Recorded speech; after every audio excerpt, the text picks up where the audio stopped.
Good afternoon, everyone. Today,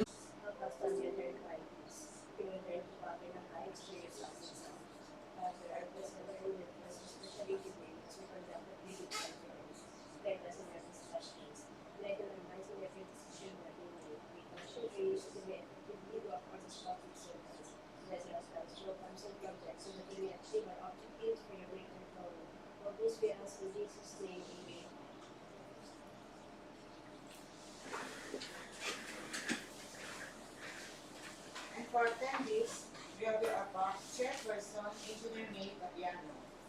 And for our vice chairperson, we have Engineer Francisca Magpon. And for the back members, we have Engineer Erin Amboy, Engineer Choi Villanueva, Engineer Eligura Zulia, Miss Joy Spar. And for the back DPWH, we have Engineer Giovanni Serpano, Miss Gil Candice Cañete, Engineer Adrian Bon Villarreal, Engineer Ivy Celesta, Engineer Flor Angel Bernanan, and we have a representative from Planning and Design Section, Engineer Marinel Osero. And for our back set member, we have Miss Cherry Nesca and Miss Ebony Gallo. We don't have any representative from prospective leaders who attended this afternoon's PBH conference. Contract ID 24GE0050. Rehabilitation of paved road, improvement of Concordia, Oracon, Butkanaway Road, Barangay Oracon, and Barangay San Antonio, Nueva Valencia, Guimaras. Location, Concordia Sur, Nueva Valencia, Guimaras, with an APC of 29,700,000. Source of fund, FY 2024 GAA. Contract duration, 147 calendar days.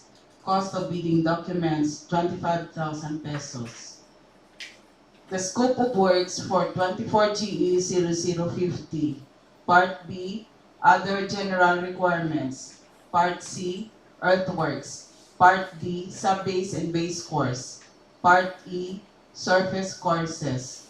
Part F, bridge construction. Part G, drainage and slope protection structures. Part H, miscellaneous structures.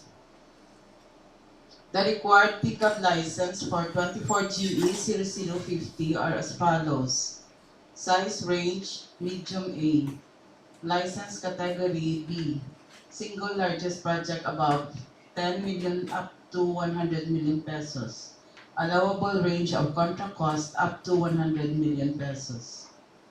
Major categories of works for 24GE0050. Roads Rehabilitation, PCCP. Similar categories of works. Roads Construction, PCCP. Roads Construction, Tunnel, PCCP. Contract ID 24GE0051. Off-carriageway improvement of intersections, Central Road San Miguel, Constancia, Cabana, Ikawayan, S00025GR, kilometer 66 plus 045.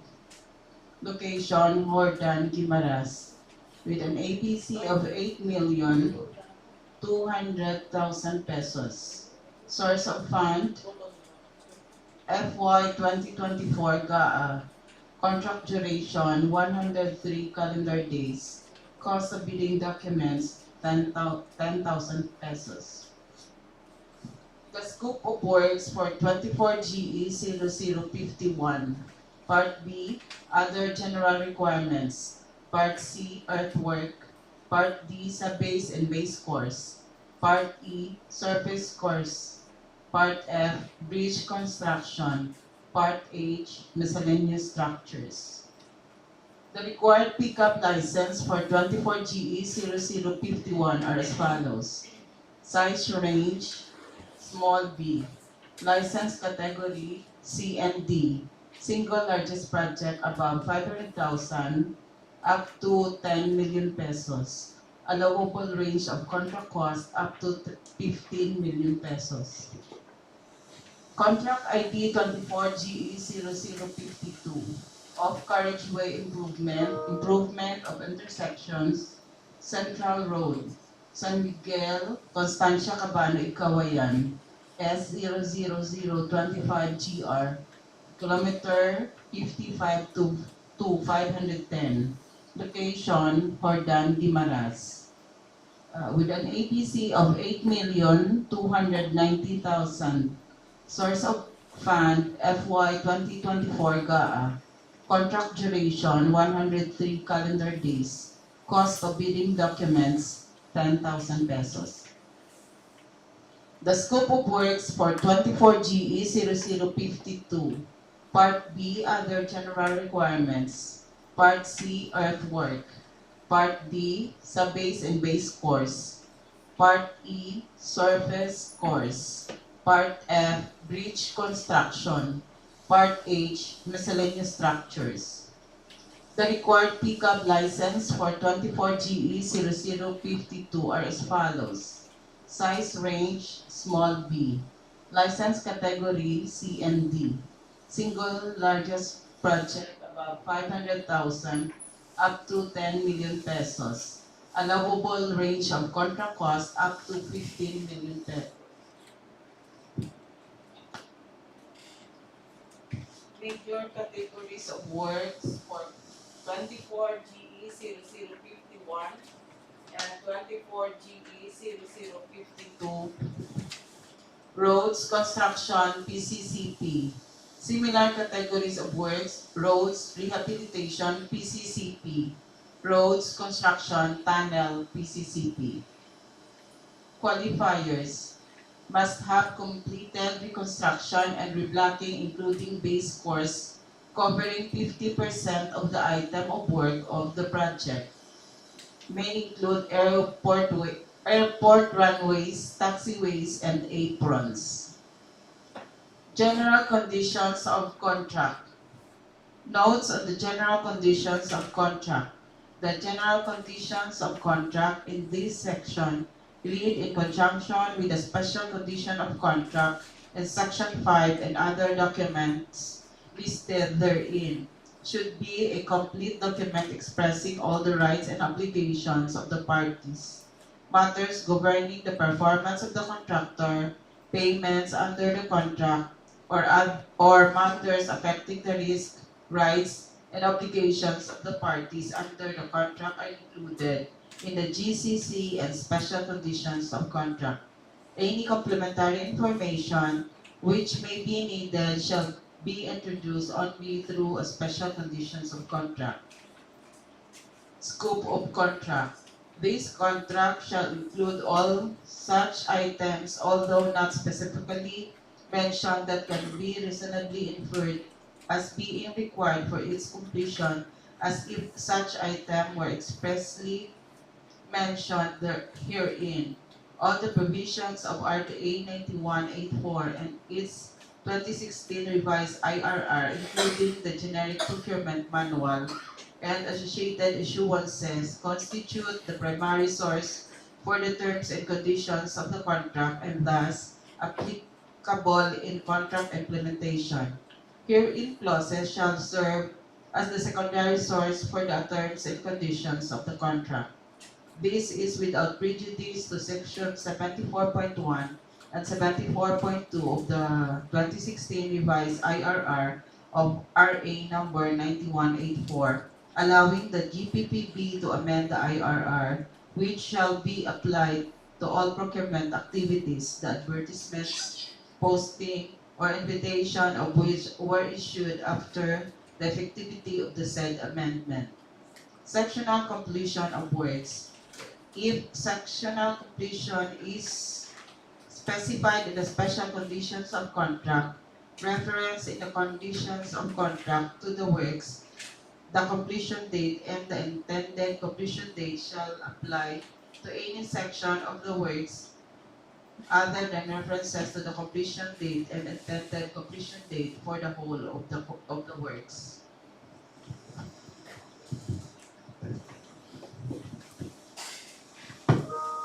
possession of site. The procuring entity shall give possession of all or parts of the site to the contractor based on the schedule of the delivery indicated in the ECC, which corresponds to the execution of the works. If the contractor suffers delay or incurs cost from failure on the part of the procuring entity to give position in accordance with the terms of this clause, the procuring entity's representative shall give the contractor a contract time extension and certify such sum as fair to cover the cost incurred, which sum shall be paid by procuring entity.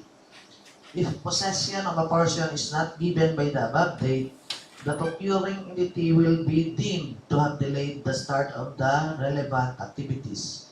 The resulting adjustment in contract time to address such delay may be addressed through contract extension provided under Annex E of the 2016 revised IRR or RA number 9184. The contractor's obligation. The contractor shall employ the key personnel named in the schedule of key personnel indicating their designation in accordance with ITB Clause 10.3 and specified in the BDS to carry out the supervision of the works. The procuring entity will approve and propose replacement of key personnel only if the relevant qualification and abilities are equal to or better than those of the personnel listed in the schedule. Performance security. With 10 calendar days from receipt of the notice of award from the procuring entity, but in no case later than signing the contract by both parties, the successful bidder shall furnish the performance security in any of the forms prescribed in Section 39 of the 2016 revised IRR. The contractor, by entering into the contract with the procuring entity, acknowledges the right of the procuring entity to institute action pursuant to RA number 3688 against any subcontractor, be they an individual, firm, partnership, corporation, or association supplying the contractor with labor, materials, or equipment for the performance of the contract. Site investigation reports. The contractor, in preparing the bid, shall rely on any site investigation reports referred to in the SCC supplemented by any information obtained by the contractor. Warranty.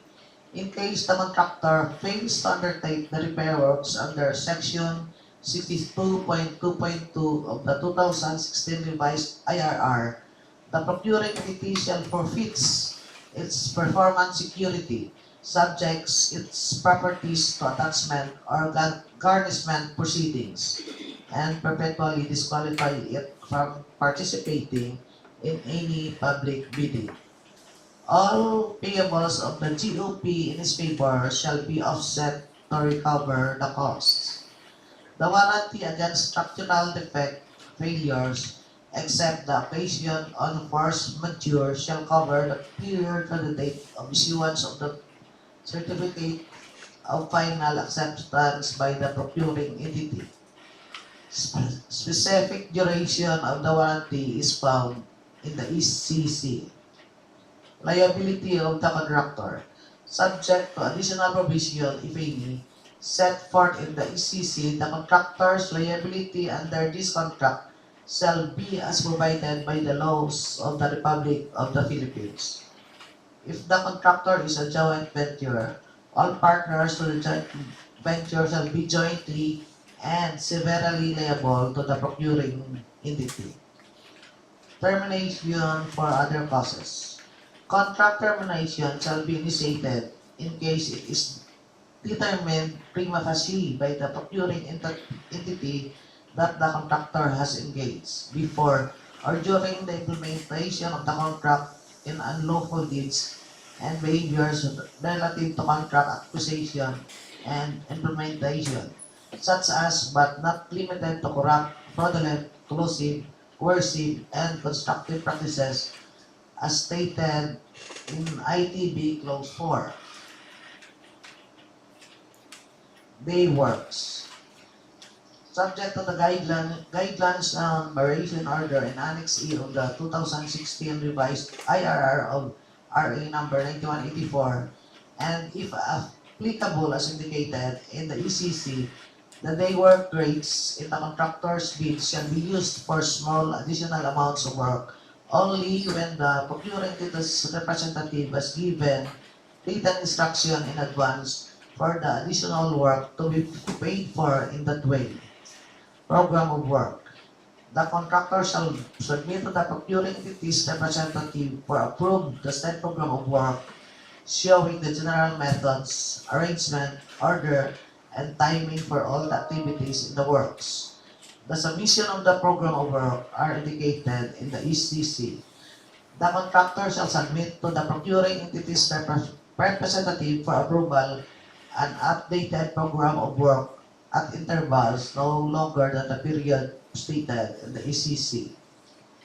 If the contractor does not submit an updated program of work within this period, the procuring entity's representative may withhold the amount stated in the ECC from the next payment certificate and continue to withhold this amount until the next payment after the date in which the overdue program of work has been submitted. Instructions, inspections, and audits.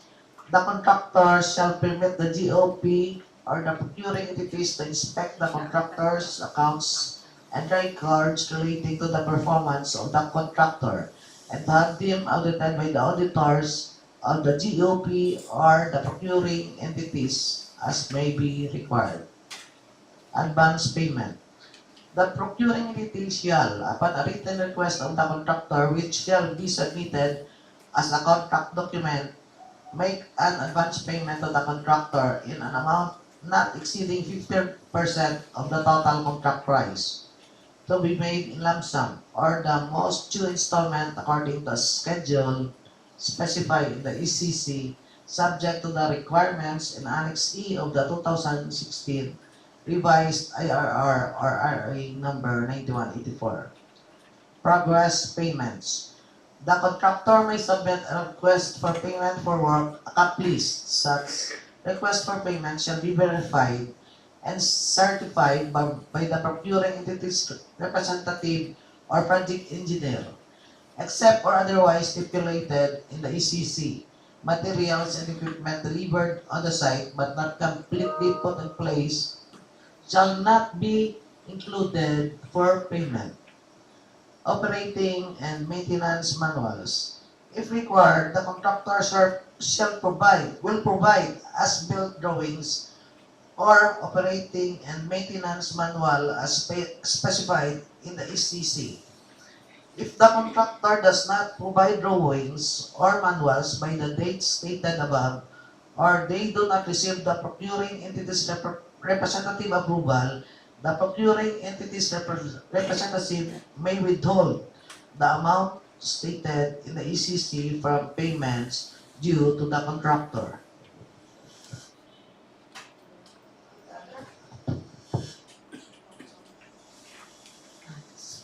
Section 5, Special Conditions of Contract. Notes on the Special Conditions of Contract. Similar to the BTS, the clauses in this section are intended to assist the procuring entity in providing contract-specific information in relation to corresponding clauses in the GCC found in Section 4. The Special Conditions of Contract complement the GCC, specifying contractual requirements linked to the special circumstances of the procuring entity, the procuring entity's country, the sector, and the works procured. In preparing this section, the following aspects should be checked. A. Information that complements provisions of the GCC must be incorporated. And B. Amendments and or supplements to provisions of the GCC as necessitated by the circumstances of the specific purchase must also be incorporated. However, no special condition which defeats or negates the general intent and purpose of the provisions of the GCC should be incorporated herein. Section 6, Specifications. Notes on specifications. A set of precise and clear specifications is a prerequisite for bidders to respond realistically and competitively to the requirements of the procuring entity without qualifying or conditioning their bids. In the context of international competitive bidding, the specifications must be drafted to permit the widest possible competition and at the same time present a clear statement of the required standards of workmanship, materials, and performance of the goods and services to be procured.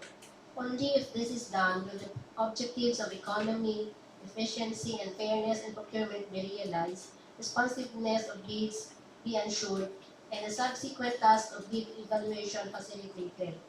The specifications should require that all goods and materials to be incorporated in the works be new, unused, of the most recent or current models, and incorporate all recent improvements in design and materials unless provided otherwise in the contract.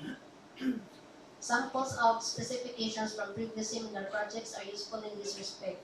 The use of metric units is mandatory.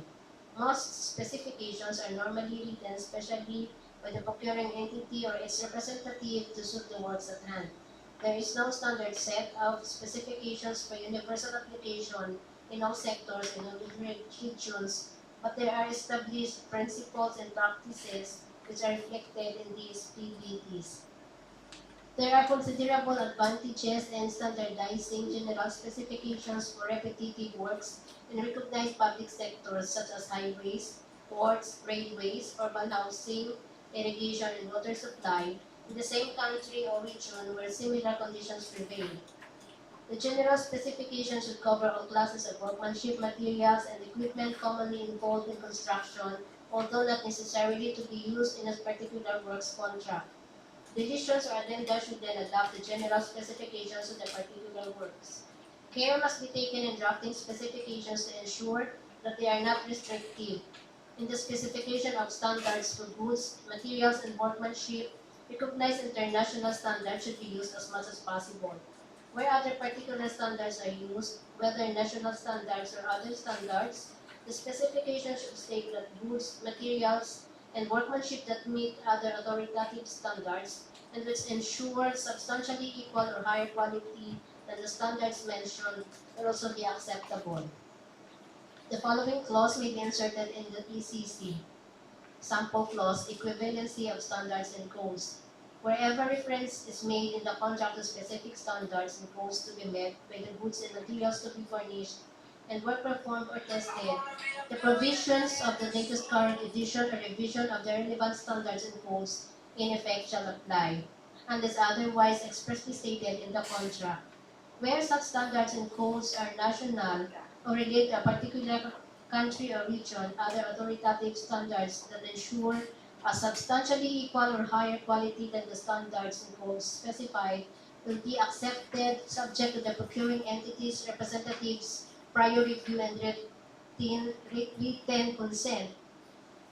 Differences between the standards specified in the proposed alternative standard shall be fully described in writing by the contractor and submitted to the procuring entity's representative at least 28 days prior to the date when the contractor desires the procuring entity's representative's consent.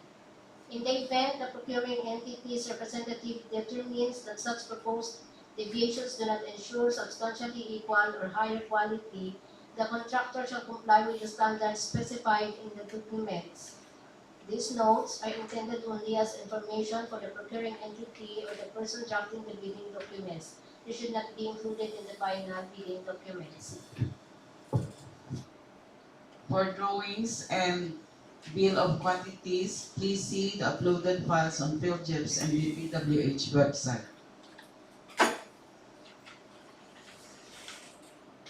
These are the documents comprising the bid. Legal documents, PhilGIPS registration, SEC registration or DTI registration, Mayor's permit, and tax clearance. technical documents requirements, statement of ongoing contracts, statement of either single or just completed contracts, pickup license or special pickup JV license, bid security, organizational chart, list of contractors' major equipment, list of contractors' minimum materials testing equipment, omnibus warrant statement, ITR and financial statement, NFCC computation, and valid joint venture agreement if applicable. Financial documents requirements, financial bid form, bill of quantities, detailed estimates including summary sheet, and quarterly monthly cash flow and payment schedule. All documents shall be printed in A4 format, tabbed and bounded. Please attach the bidding documents in the technical component of your bid. For bids to be submitted electronically online, the following procedures should be observed following DO 87 series of 2020. Number 1, submission of electronic official receipt of purchase of the bidding documents. Number 2, confirmation of the electronically submitted official receipt. Number 3, preparation and submission of an electronic bid. Number 4, modification of an electronic bid. Number 5, non-participation in the bidding. Number 6, withdrawal of electronic bid. Number 7, opening of the electronic bid. Number 8, file name convention in case of joint venture bidder. Bid opening for 24 GE 0050, 24 GE 0051, and 24 GE 0052 shall be on February 20, 2024, Tuesday, 9 a.m. at second floor bidding room, DPWH Guimaras District Engineering Office, San Miguel, Hordan, Guimaras. Bids will be opened in the presence of the bidders' representatives who choose to attend. Late bids shall not be accepted. Bid submission may be done manually or electronically online. However, bidders should only select one mode of submission, either manual or electronic. Similar to manual submission, the guidelines for the preparation and submission of an electronic bid are contained in the PDS. Bids must be duly received by the Bank Secretariat for manual submission or at electronic bids _Guimaras at dpwh.gov.ph for electronic submission on or before February 20, 2024, respectively, at 9 a.m. All bids must be accompanied by a bid security in any of the acceptable forms and in the amount stated in ITB Clause 18. Since there's no clarification,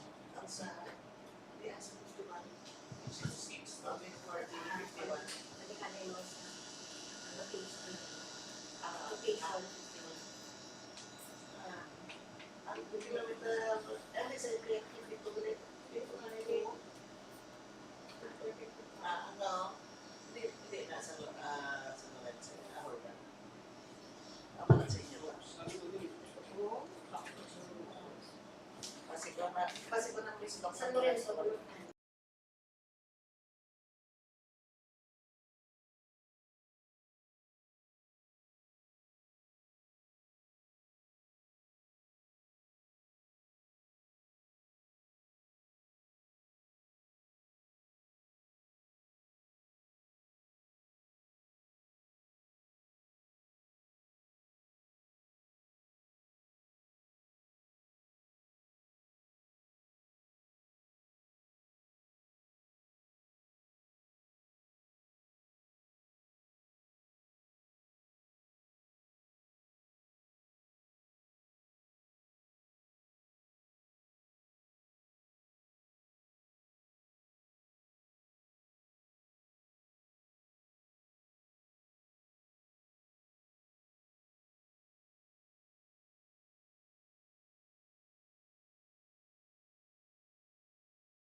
On listing, the location or contract ID 24GA 0052 is for Dan Guimaras.